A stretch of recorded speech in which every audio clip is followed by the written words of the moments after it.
Los hispanos apoyan la política económica de Trump. Bajo el presidente Trump hemos visto una economía más fuerte que nunca. El nivel de desempleo de los hispanos bajó al nivel más bajo en la historia de los Estados Unidos. También han crecido los sueldos. Más oportunidad para progresar.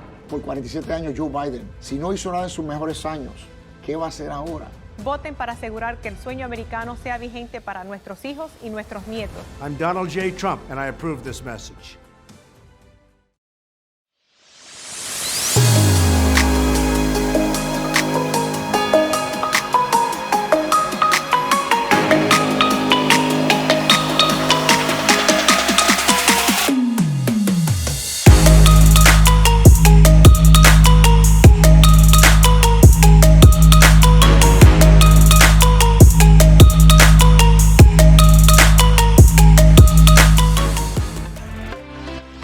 Good evening, everybody. Ronnie Lucero, the conservative Latino with the Lexit movement in New Mexico. We got my man, Angel Rivera, the Puerto Rican conservative in Brooklyn. What's going on, Angel? Brother, it's been a busy week. We have a lot to talk about. First topic. Wait, before we get to topics, how was your week, Ronnie? Man, it was good, busy. You know, the economy, even with COVID restrictions going on, the economy's been outstanding for us. So I can honestly say that I've been blessed to be able to work in an industry that's actually exceeding expectations, I want to say. And, you know, as we get started, guys, I just want to let you guys know this is episode 4 of the Right Latinos. We got our man Duke Machado in the back taking care of our productions. He's the best in the game. But I want you guys to know we go live, we go raw, we go uncut, no scripts, no nothing. We just shoot from the hip. And let's get episode 4 started, Angel. What are we talking about tonight, my man? I don't know. Amy Coney Barrett? You think that's a big topic? Yeah, I think it's a big topic. Let's touch on this because it has, first of all, it's a great thing that happened and is driving the liberals crazy. So it's a double whammy for me because I love both, you know? So double-edged sword on both sides is kind of the way we look at it, you know. As you guys know, the president on Saturday nominated Judge Amy Coney Barrett to the Supreme Court justice to fill the vacancy left by Ruth Bader Ginsburg. And just a couple things to know about Amy Coney Barrett is that she is 48 years old. She's got 7 children, and 2 of them are adopted from Haiti. So here's the big kicker on this whole thing, Angel. The left cannot play the racist card. They cannot play the rapist card. The only thing that they can do at this point is attack her faith and what they want to consider that what they want the American people to think that her agenda would be. What do you think about this, Angel? One, I'm a little frightened for her. Honestly, because after what we saw, what they did to Brett Kavanaugh, which was something is the Democrats went to a new low with Kavanaugh. It was a new low. And that's saying a lot for the Democrat Party.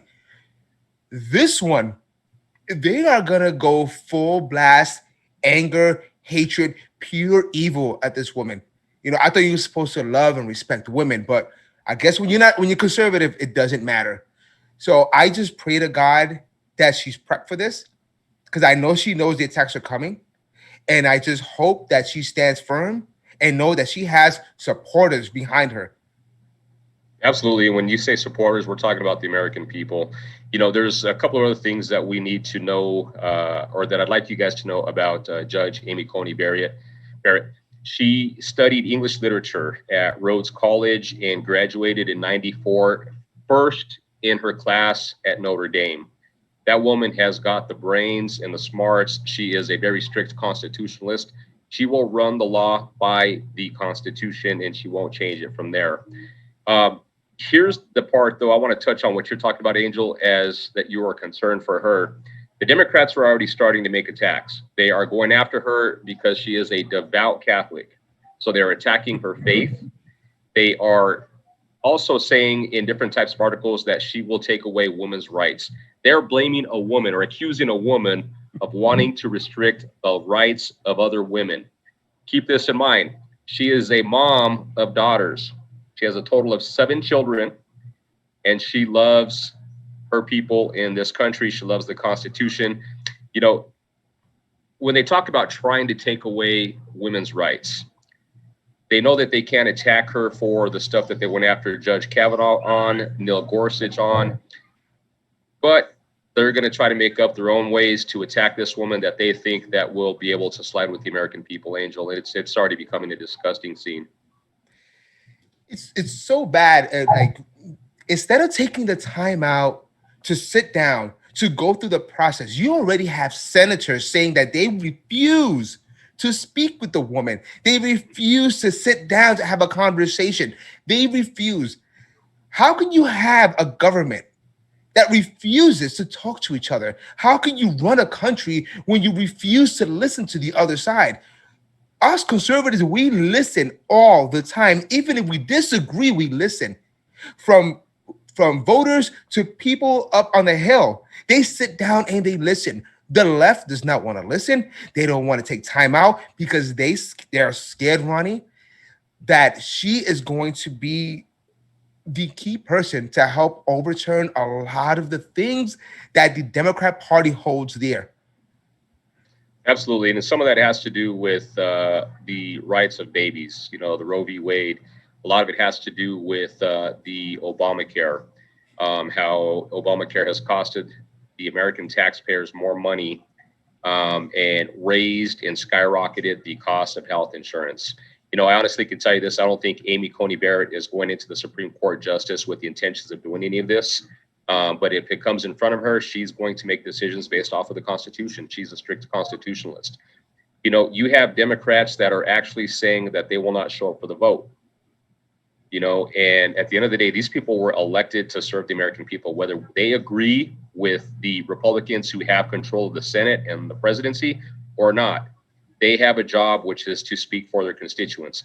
If they don't show up to vote, I think this changes the whole surroundings of politics in DC, because at this point, then all of a sudden, congresswomen and senators can think that they can and can't show up when they disagree with something, and that's not the way it's supposed to work. Ronnie, you know what also? When these people go into government, they put their right hand up and they swear to abide by the Constitution of the United States. And now that we have a constitutionalist coming into play, they don't want to deal with her. I thought we were going to abide by the Constitution. So you have someone that's coming in that's going to read the Constitution as it was written, and now you don't want to deal with her? Did you take that oath in vain, Democrat Party? Did you take that oath in vain? Did you not even care about the Constitution? Do you not care about freedom? Do you not care about individual rights? What do you care about besides yourself and your party? I think they care about the interests of their own party, and that's all it is. They've got an agenda, and that's it. The Democrats have actually talked about expanding the Supreme Court when they regain power, if they regain power. I think the American people's had enough of the games and drama that they have instilled in the American people. And I think there's going to be some changes. But on a side note, this young lady here is going to be protecting children. And that's going to take us into the next segment, guys. So we're going to take a quick commercial break, and we'll be right back after this. Has Joe Biden ever used a teleprompter during local interviews or to answer Q&A with supporters? What will your administration do to help them give them that chance? Let's move it up here.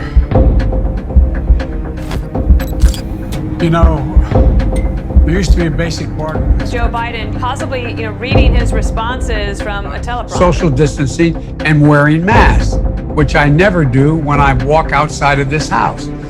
I never fail to do. Now, one day, on day one. Has Joe Biden ever used a teleprompter during local interviews or to answer Q&A? It's trying to distract the American people. Can you say yes or no, Brett? Yes or no? You can't answer the question. The rapidly rising I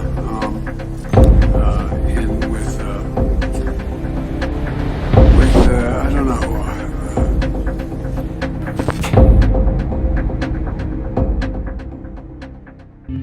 Guys, welcome back from the commercial break.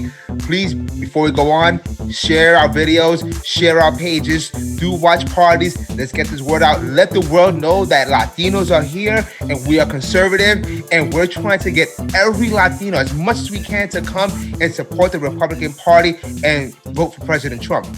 So, Ronnie, we were talking about the radical Democrats and their attacks on Amy, attacking her faith, already assuming they know what she's gonna vote on.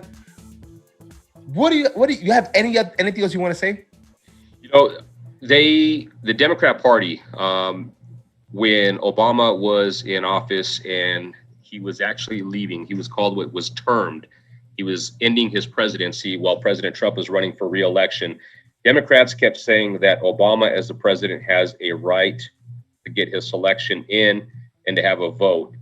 And now that the president, President Trump, has the opportunity to replace a third Supreme Court justice, they're telling us to wait. Take a look at these videos. The Constitution is pretty clear about what is supposed to happen now. When there is a vacancy on the Supreme Court, the President of the United States is to nominate someone. The Senate is to consider that nomination, and either they disapprove of that nominee or that nominee is elevated to the Supreme Court. Historically, this has not been viewed as a question. There's no unwritten law that says that it can only be done on off years. That's not in the constitutional text. I'm amused when I hear people who claim to be strict interpreters of the Constitution suddenly reading into it a whole series of provisions that are not there.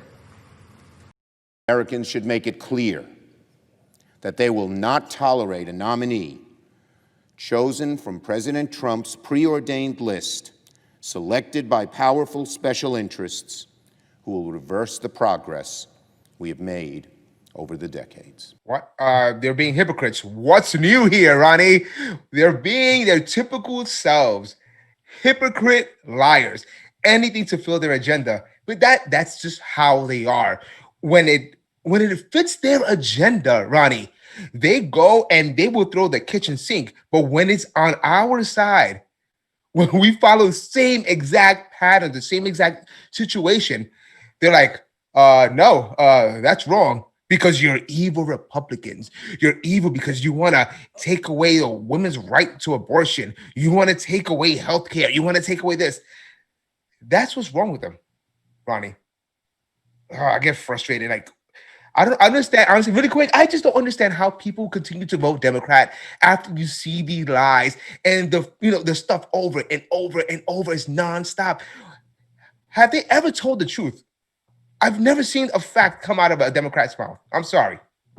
You know what? There's so much deceit and deception. And one of the things that we can always count on, whatever the Democrats are accusing the Republican Party of, they are guilty of themselves, which is going to get into this next segment, guys. As you guys know, President Trump signed an executive order, the Born Alive order. And what this does is this ensures the protection of newborn babies that are born with illnesses, that are born with disabilities, that in a lot of cases, the medical industry, whether it's hospitals or wherever these children are born, do not give these children care. They just let them die. The president has signed an executive order that is going to require that these people give these babies the treatment and medicines that they deserve. Angel, what do you think about her?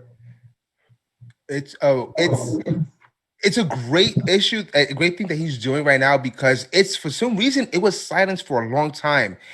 And what a lot of people don't know, Ronnie, is that in many states, you're allowed to abort your child up to not only the third trimester, but up to 9 months and while you're dilating. You are allowed to end the life because it's your body, your choice, right? But there are issues where there were times where people had abortions at that late stage. The abortion fails, The baby comes out, and then they continue to take the baby's life. This is why Trump put this out. Remember blackface KKK Governor Ralph Northam from Virginia? Can we play that clip? So in this particular example, if a mother is in labor, I can tell you exactly what would happen. The infant would be delivered. The infant would be kept comfortable. The infant would be resuscitated if that's what the mother and the family desired. And then a discussion would ensue between the physicians and the mother. So I think this was really blown out of proportion. That is what I'm talking about. And that is what's called, it's actually, it has a term, Ronnie. It's called comfort care. It's a real term they use. So once the baby is born and it's a failed abortion, they want to eliminate the baby. They put the baby in a room to wither and die. They don't feed it. They don't do anything. Just let them die.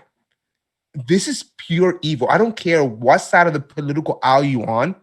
This is something we should all agree that no one has the right to do. And thank God President Trump stood up and said, no, we are not going to allow this monstrosity to happen to our children. It's so disgusting when you think about the mentality of some people that think that late-term abortion is okay. And I know not all states allow it, but a lot of the states that do, it's disgusting. And it hurts, you know. In this executive order, what it states is that every infant, no matter the circumstances, has the right to the same dignity as any other human being. Okay. The other thing that it talks about is the Secretary of Health is responsible for ensuring that the medical industry, whoever receives federal funds, has to oblige this executive order, or they can lose their funds because they're not honoring the executive order. And that's very important. And the other part that I really like too is the health industry may not encourage parents to not offer assistance or aid for children that are planned to be born with disabilities, because in a lot of aspects, you'll have places like Planned Parenthood that will tell the parents, let's get rid of the baby because it's going to be sick. That will now be against the executive order, and I really want to say this to the president. Thank you for standing up for the babies. Thank you for standing up for life. The American people see this, and we appreciate you fighting for our children, Mr. President. Remember, he is the first president to speak at the March for Life rally, Ronnie. Yes. I was kind of shocked to hear that, because I figured that every president, at least every Republican president, would speak there.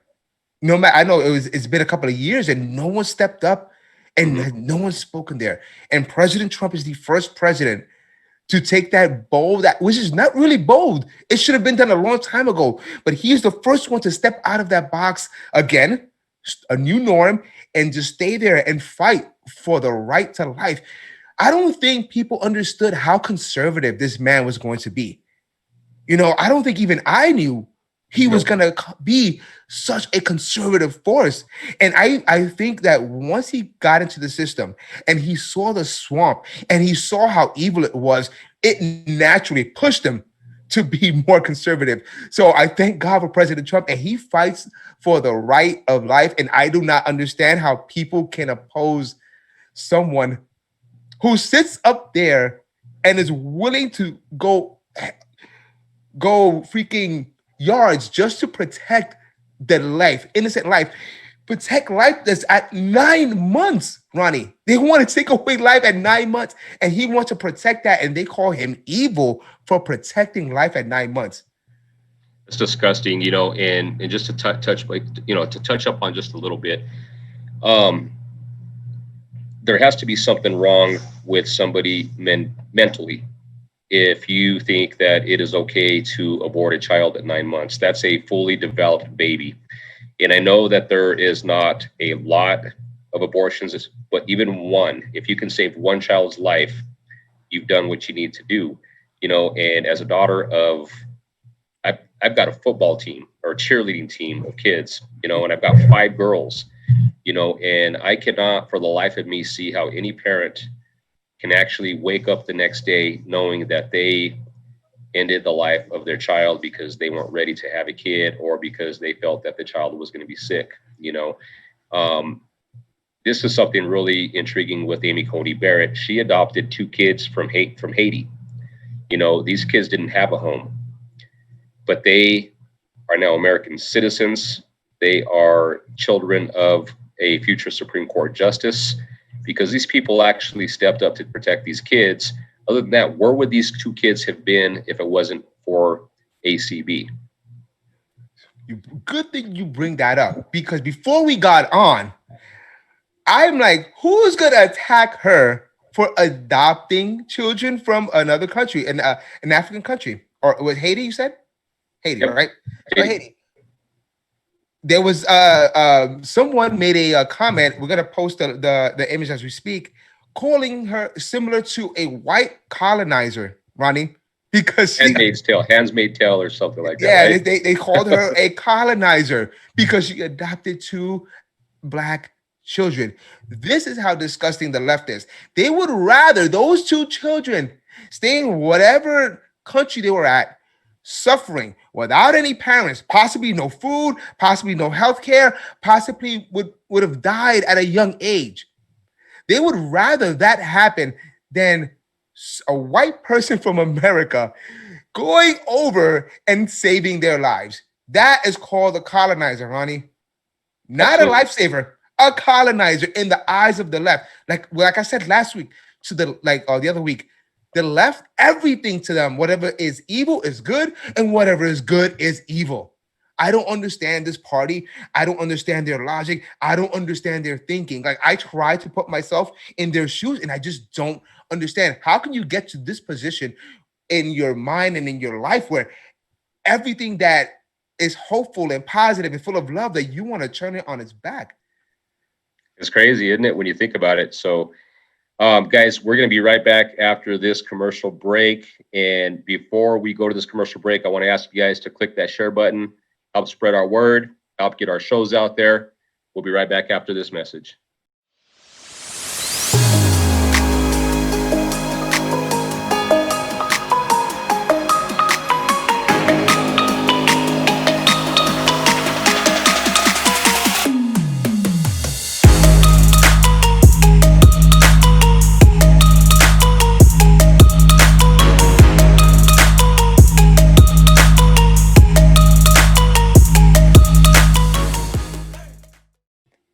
Welcome back, guys. Now let's talk about the elephant in the room, the mail-in ballots.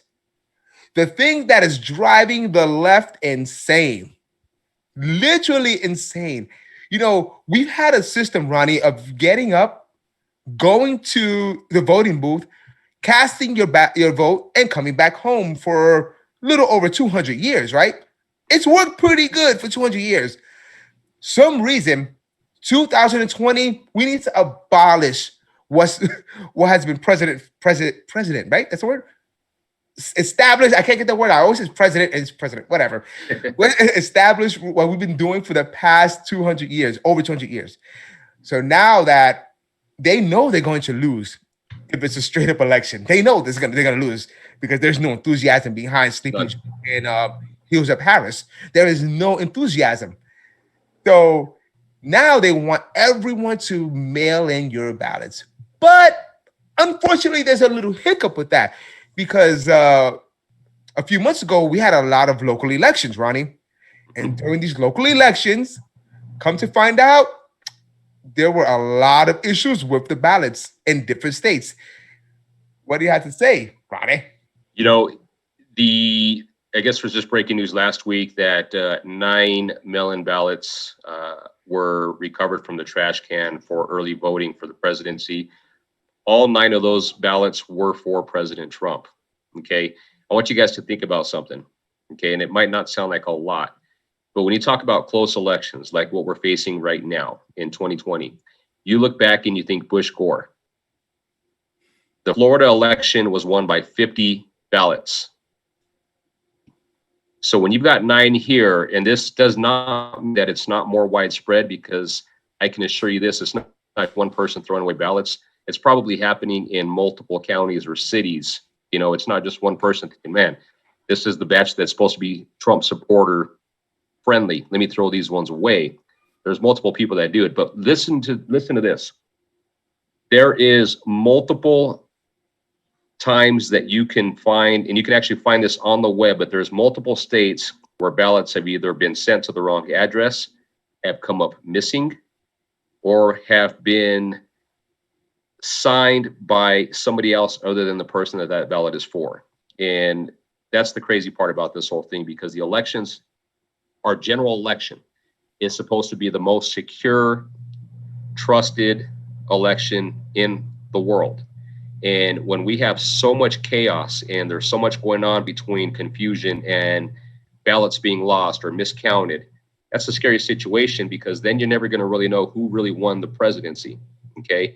Now, when you take a look at all of the rallies that the president has, or all of the cities that he goes to, there is lines of thousands of people there to support him.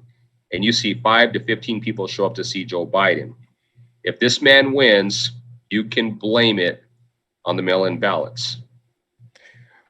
Actually, I think President Trump touched on this during his press conference. Can we just play that clip really quick so just we get an understanding?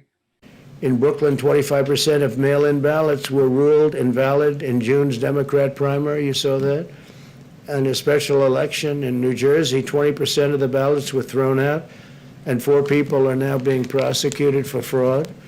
It's all in the mail-in ballots. 35,000 mail-in ballots were rejected in Florida's primary, and 100,000 were rejected in California, and that's just the beginning. A week after Pennsylvania's primary, half of the counties were still counting ballots, and you'll be counting them here because this is a much bigger version of all of that. Just last week, a number of discarded military ballots were discovered in Pennsylvania. All of the recovered ballots, these were ballots that were thrown out, had been cast for a person named Donald J. Trump. In Wisconsin, 3 trays of mail containing absentee ballots were found in a ditch. They were thrown in a ditch. 3 trays, that's a lot. In North Carolina, voters are reporting receiving 2 ballots in the mail. Many voters, I hear it's thousands, but they're getting 2 ballots. I wonder if those are Democrat areas, because the word is they are. So he had this press conference, and he just kind of, as you saw, he explained, he went to certain situations that happened in Brooklyn, happened in New Jersey, that happened in Virginia, that happened. This is, and these, what people don't understand, that these are local elections where the turnout is very small. You know, so if you cannot handle situations where the turnout is small, how are we going to handle a national election with over 100 million ballots coming in? That is the plan. Like in Virginia, they got thousands of voters got duplicate ballots, Democrats mostly, duplicate ballots, Ronnie. So that is the situation. That's part of the long-term plan that the Democrats have, because if they cannot choose a president in November, so this is actually, this is what's going to happen. President Trump will win November. On the day, he will win.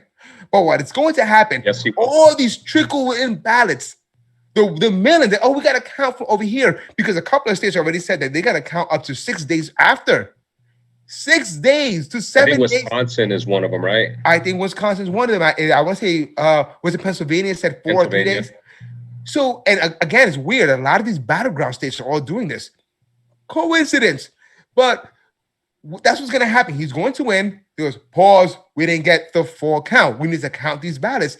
And based on what's happened the past couple of months with these local elections, and try to bring that into a general election, they're going to try to overturn the ballot. They're going to try to overturn everything and then eventually take it to the courts, where they do not want a 9th judge, Ronnie.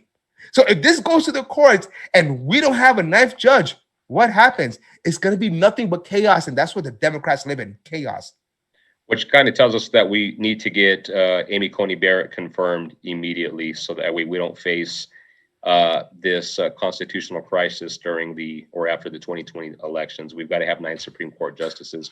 But I just want to touch up on what you said, Angel, because you're spot on. For decades, the American people have religiously gone together to the booths to vote for local elections, state elections, as well as the general election for the presidency.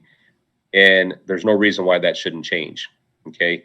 If you can go to Walmart or if you can go to Costco, I can promise you this, there's going to be a lot more people in those stores that are going to be at the voting booth inside that building when you go to vote. They will have sanitizer, they will have wipes, you will have masks. There's nothing wrong with going to the polls and voting in person. Protect your vote, guys. Protect your vote. That's the most important thing that you can do as an American is vote. And if you trust the USPS or if you trust local governments to handle your vote, you need to do a little bit more research and read up a little bit more, because at the end of the day, the only person that can protect your vote is you, the voter, we, the American people. You know, Angel, what do you think the percentage of mail-in ballots is going to be during the general election? Do you think we're going to break 50% of mail-in ballots, 20% of mail-in ballots? I think I've seen a couple of articles where they've said about 20%. You think that's going to be pretty accurate? That is huge, because in places like, for instance, New Jersey, you're not even asking for the ballots, and they're mailing you the ballots already. People in New Jersey are already getting their ballots without even asking for it. Like, most people don't even want it. Like, why are you sending this to us? We don't want it. So I think it's going to be around 20% and maybe more, and that is huge. 20% is huge. And then a lot of these mail-in ballots, God forbid, if you make a mistake, people don't understand. They're kind of complicated. If you don't put them in the right envelopes, you don't seal them the right way, you don't fill in the circle all the way, they could discard your ballot right away.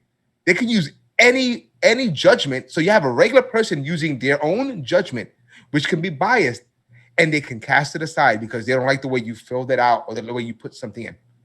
You know, so it's a scary time. But you know what's funny? It's like, you could go out, you could riot, you could destroy the city, and that is right, because that's okay, because you have the right as an American to destroy the country, but you do not have the right as an American to go to the voting booth because you might cough on somebody. I don't know. But it's funny, you're in the voting booth, you're 6 feet apart. Even before all this, there was still a line, there was still distance. You know, if anything, that was the original social distancing.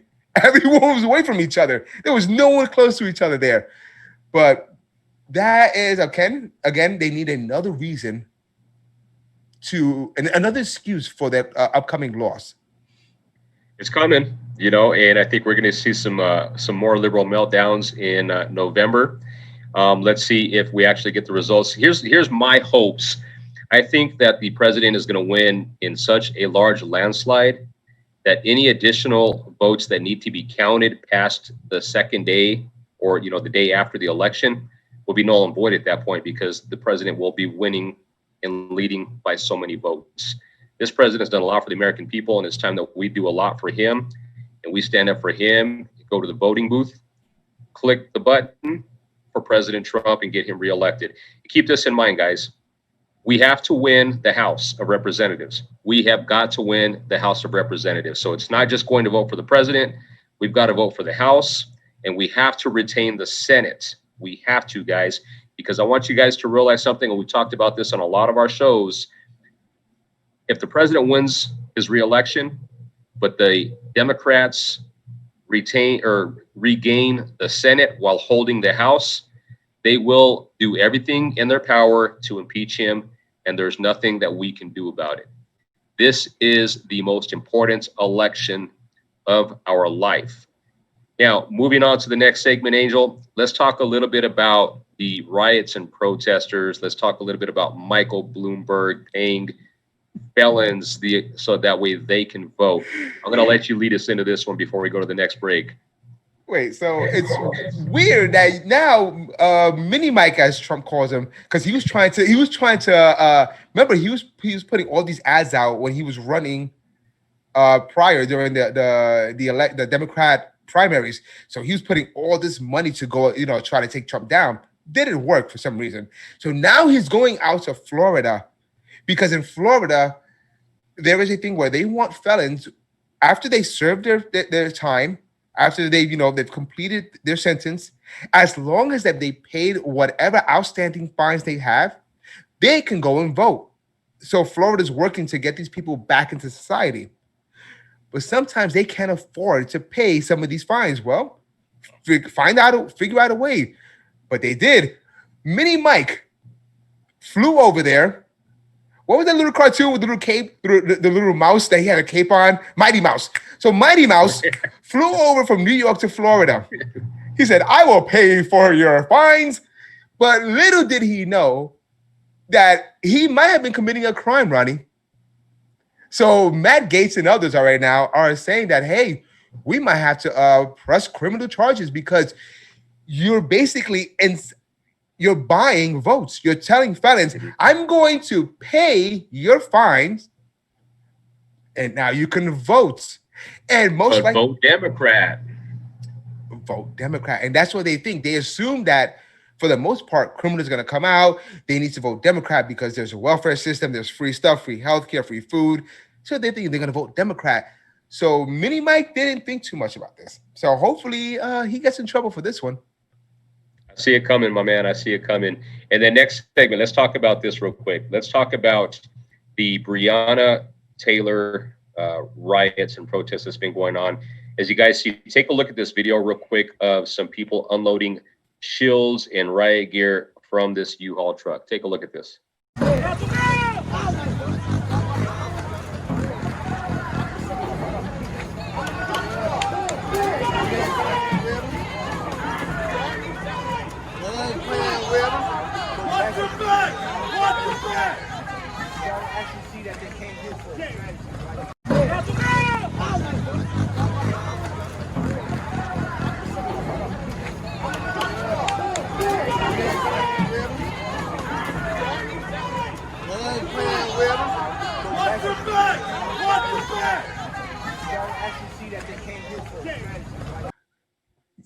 You know what this reminds me of?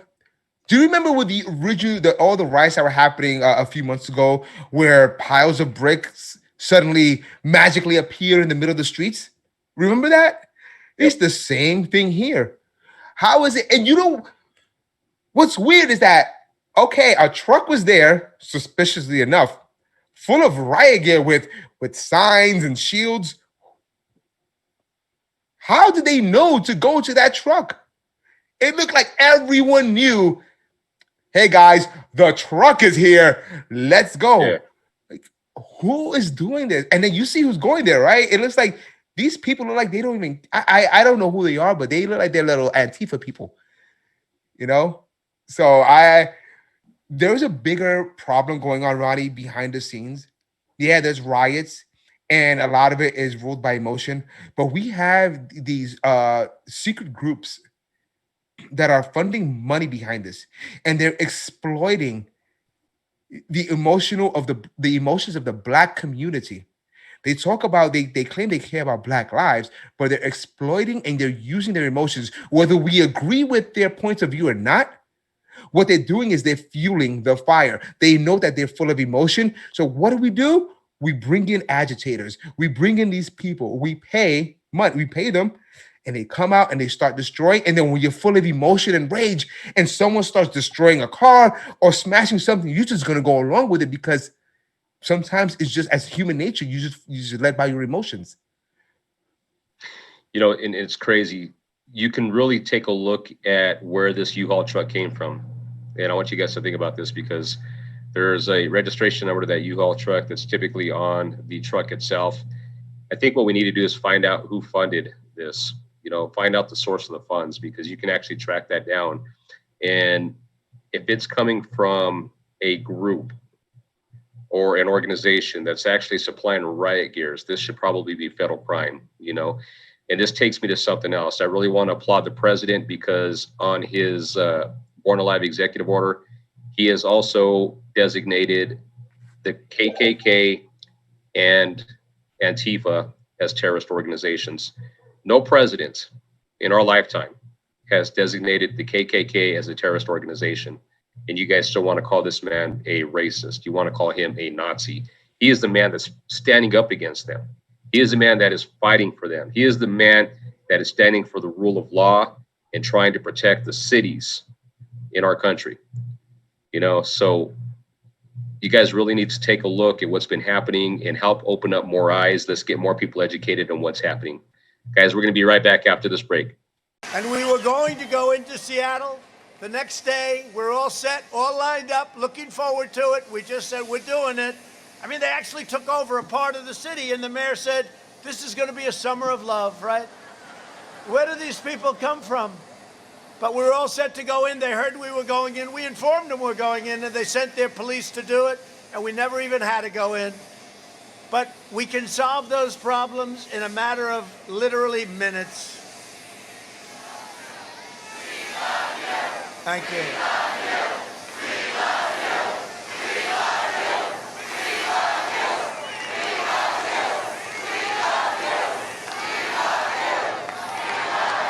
Don't say that, I'll start to cry, and that wouldn't be good for my image. You don't want to see me cry. I'll start to cry. You know, one of the fake news broadcasters, because this happened the other day, we had a tremendous crowd, like this. I mean, we had a tremendous crowd in North Carolina. They started chanting, "We love you, we love you, we love you." And you know, it's incredible. They said, with all the years that they've been covering presidential elections, they've never heard that chant, that we love you. No, it's very nice. No, they've never heard it.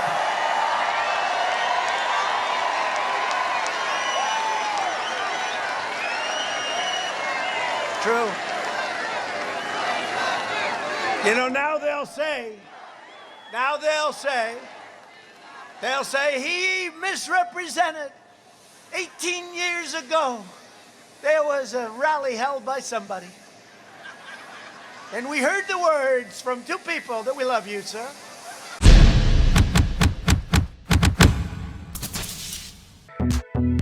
Ronnie. 4 years later, now the facts are coming out. The facts that we've been saying for a long time about Spygate, the facts that we've been laying out, and we've been called what? Crazy conspiracy theorists, crazy, wild, right-wing conspiracies about Trump and the Russian government. Come on, come on, man. They're not being set up. You know, and comes to find out, Ronnie, with the new the new documents that were released, come to find out that, yeah, our intelligence agencies were working hard to spy and try to take down the president of the United States. You know, here's the part about it is the federal government, the FBI and the Democrats kept accusing the president of working with Russia. And it turns out that the FBI used information from an actual Russian spy. Think about that for a minute, guys. Remember earlier in the show when I told you guys anything that the Democrats are accusing the Republicans of, they're guilty of? This is a prime example. The Democrats and the FBI, the Obama administration, used a real Russian spy to source the Steele dossier. Okay? So I don't think the president colluded with Russia. I think it's now time that we all come out and admit the Obama administration and the FBI colluded with Russia to try to damage the Trump presidency, to infiltrate the Trump campaign. There was multiple text messages that were actually recovered. And last week we talked a little bit about how there was, I think, 27 phones that the Mueller team had wiped clean. These are some additional phones that the John Durham investigation had actually uncovered, and they found information of other agents that were discussing back and forth that they could not believe what the Federal Bureau of Investigation was doing to the presidents. These were actual people that were in the investigation investigating Trump Russia. And they were talking about, they were actually buying insurance policies in case this happened, right? Now that I think about it, go ahead. I see you ready. No. It's funny because they got insurance policy because of the insurance policy. Remember? If you guys don't know what the insurance, if you don't know what the insurance policy was, this was a discussion with Peter Strzok and Lisa Page that was uncovered in the early part of the Russian investigation, how they were talking about this was an insurance policy to make sure that the president did not win the election. But go ahead, Angel. Sorry for cutting you off. No, I cut you off. So what people need to understand is, and it's bothering to me because this is the biggest American scandal we've ever encountered, and it's not being covered. The biggest scandal in American history politically, and it's not being covered because also remember the mainstream media has a huge role to play in this. But regarding this situation, which is weird because like you said, they tried to spy on the president and they used that dossier. What people don't understand that they the FISA court, which is a secret court, which is another story which should be abolished. Anyway, the secret court, they rubber stamp most things that come to them. They approve over 99% of requests. What people forget is that the first request, they wanted to spy on Trump's transition team or Trump's team. They said no. One of the rare no's because there was nothing there, Ronnie. So what did they do? They went to Christopher Steele, who is a British agent who worked for the FBI prior, and he was released because of his information was terrible. But they brought him back. So they used a British agent who, in turn, didn't write first-hand information. All his information was second to third to fourth hand.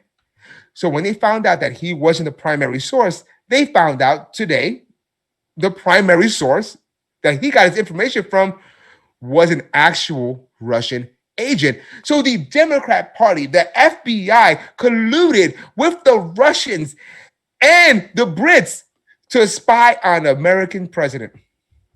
How is this not front page news? If this was the other way around, you already know how this works. I'm telling you now, if it was Trump campaign's team that was working with a Russian spy to get information on the Democrat Party, this would be all over the news, all over the news.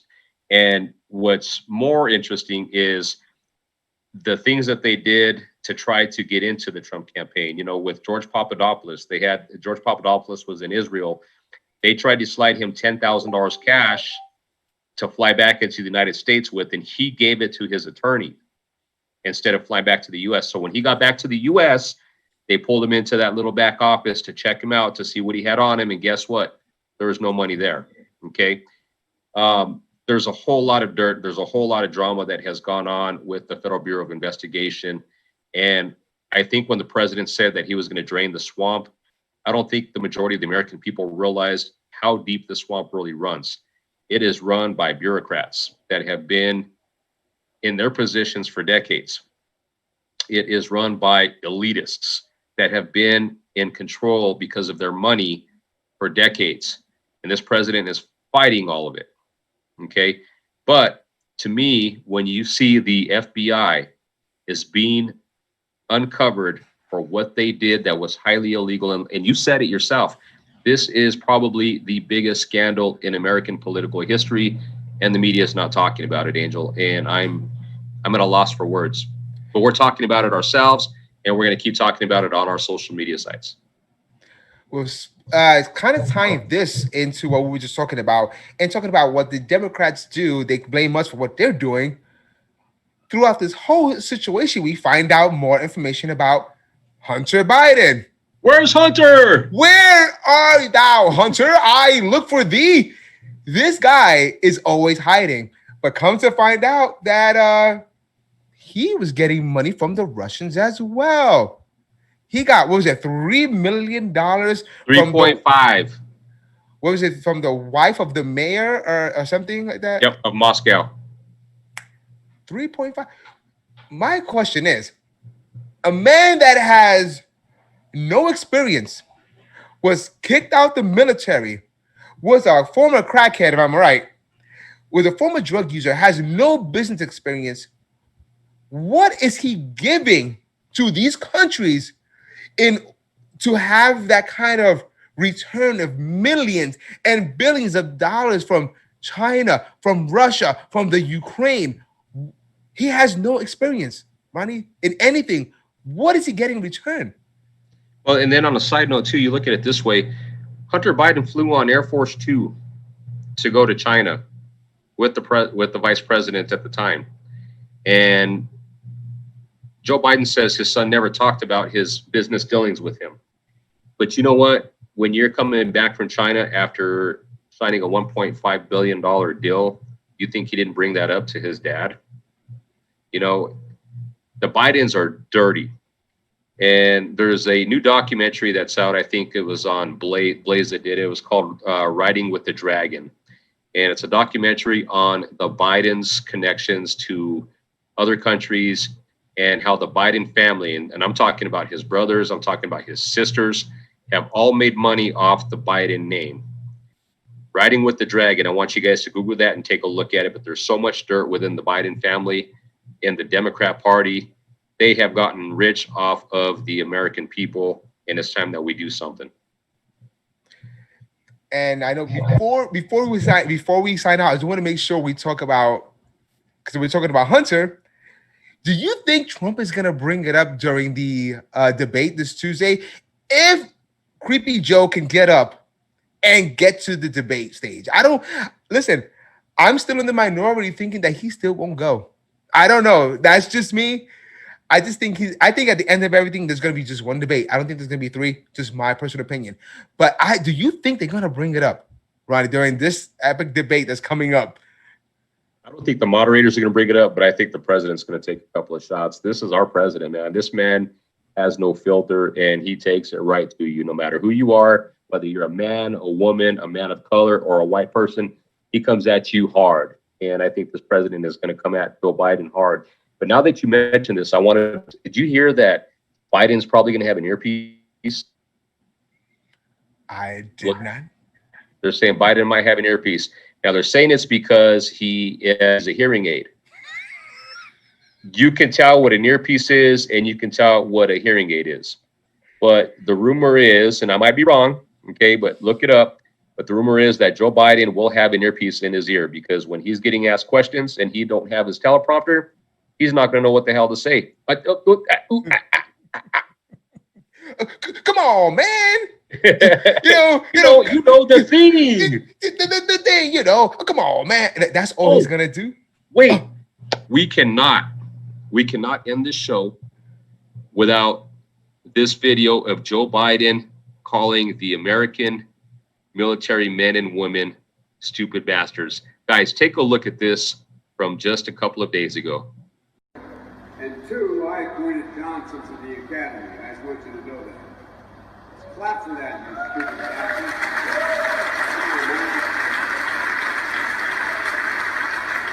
Man, you are a dull bunch.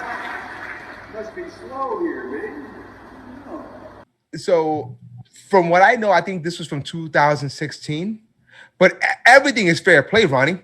Everything is fair play, because if something like this came up and it was President Trump, they would force him to stand up there and apologize to the troops, Ronnie. Just disrespect, man. It's awful. And, they talk about anonymous sources with the president, with, injured veterans, but it's anonymous sources, never came to fruition. But then you got actual videos of Joe Biden degrading American military men and women. And it's disgusting, so I'm at a loss for words, Angel, man. What do you think, man? What you want to talk about, man? Tell us how you feel about this week's political climate. I shouldn't be shocked, Bonnie, but I'm drained, honestly. I am emotionally and physically drained, because every time and any time the president does something or Republican does something that's for the betterment of the country, the first thing the left does is they attack. They attack the people. They attack the character. They attack their past. They attack the Constitution. They attack their countries. They attack any and everyone. They're willing to sacrifice lives, families, homes, businesses, just to get their agenda across, their point across. They don't care who stands in their way. They don't care if you have to go to the hospital. They don't care if you lose your health care. They don't care if you die from one of these riots. They don't care if you lose your business from one of these riots. They don't care if you abort babies at 9 months. They don't care. As long as they get their political agenda pushed through, they will step on any and everyone. They will destroy people in their own party. So I'm just tired and drained, because every time I know the president does something positive, they're going to come and try to destroy it. And that's all they're known for, everybody, is destroying. Absolutely, man. Absolutely. And you're dead on that. You know, and I just kind of wanted to say something too about conservatism, the Latino community. As a people, Latinos are conservative in nature. We believe in freedom. We believe in the right to life for babies. We believe in God, and we are God-fearing people. We are conservative. Okay. A lot of people that talk about, especially to people like us, Angel, that are Latinos and conservatives, you have white liberals and sometimes Latino or Hispanic liberals say that we're trying to be white. You know, conservatism isn't about color. It's not a white movement. Conservatism is a movement of all people. It's a movement of all colors. It is a movement of all faith, all religions. That's what conservatism is.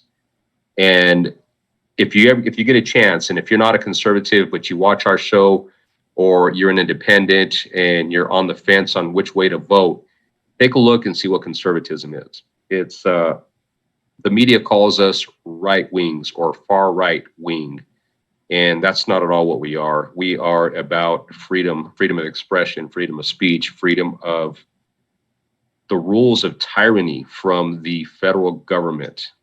You know, that's what conservatism is. And I encourage you, our listeners, to talk to more people about what conservatism is, what the media tells us, and what the Democrats tell us is not what conservatism is. Conservatism is about the people. And I'm going to say it one last time. It doesn't have a color. It's about everybody. Angel, get us wrapped up, my man. Ronnie, once again, thank you, man, for running the show, being my main man from New Mexico. Thank you, my brother. Thank you for Duke for doing the work behind the scenes as always. And let's get ready for Tuesday for this battle. And I wonder if, really quick, Joe Biden is going to take the drug test that Trump asked. Listen, I hope so. But if he doesn't, I don't know. But remember that picture of him in his bloody eye? Is that an effect from taking drugs? I don't know. If we have that picture, we should put it up before we leave, that disgusting picture. But all right, guys, take care. God bless. Trump 2020 and Republicans. Peace. Have a good evening, guys.